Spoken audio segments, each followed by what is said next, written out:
اندازِ بیاں اگرچہ کچھ شوخ نہیں لیکن اندازِ بیاں اگرچہ کچھ شوخ نہیں لیکن شاید کہ اتر جائے تیرے دل میں میری بات۔ گزشتہ کچھ دنوں سے ہم نے جہیز کو موضوع بحث بنایا ہوا ہے۔ آج ہم جہیز کی جس تباہ کاری پر تذکرہ کریں گے وہ ہے جہیز کے معاشی اثرات۔ جہیز کسی نہ کسی صورت میں تقریباً تمام دنیا میں مختلف رسوم و رواج کے ساتھ موجود ہے۔ اگر تاریخ کا جائزہ لیا جائے تو پرانی تہذیبوں میں بھی جہیز کسی نہ کسی صورت موجود تھا۔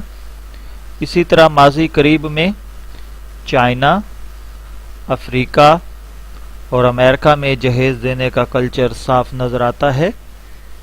موجودہ دور میں امریکہ اور یورپ میں تو یہ رسم تقریباً ختم ہو چکی ہے، لیکن جنوبی ایشیا، ایران، ترکی، افغانستان، سینٹرل ایشیا، مراکش وغیرہ میں ابھی بھی مختلف رسوم و رواج کے ساتھ جاری ہے۔ جہیز کہیں لڑکے والوں کی طرف سے دیا جاتا ہے اور کہیں لڑکی والوں کی طرف سے۔ پاکستان میں دونوں روایات موجود ہیں، لیکن ثانی الذکر کا چرچا زیادہ ہے۔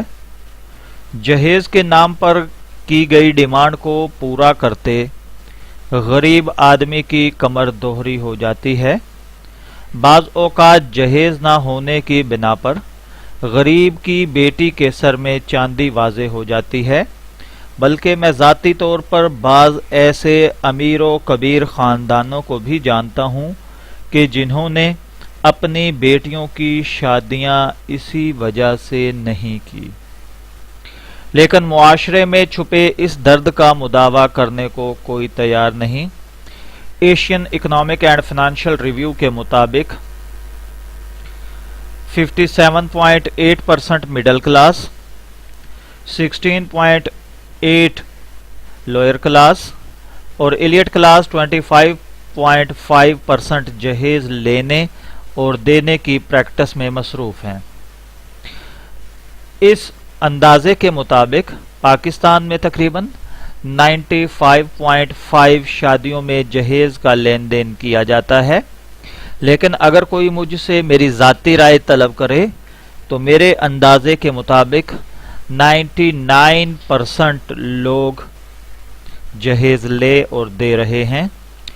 جہیز کی روایت روز بروز بڑھتی جا رہی ہے اور جہیز میں دی جانے والی اشیاء کا بھی بہت زیادہ اضافہ دیکھنے میں آ رہا ہے۔ اس کے ساتھ ساتھ ان اشیاء کی نمود و نمائش کا باقاعدہ اہتمام کیا جاتا ہے، جس میں اہل خانہ، اہل محلہ، اہل خاندان اور رشتہ داروں کو بطور خاص مدعو کیا جاتا ہے تاکہ وہ جہیز میں دیے جانے والے سامان کو دیکھ سکیں۔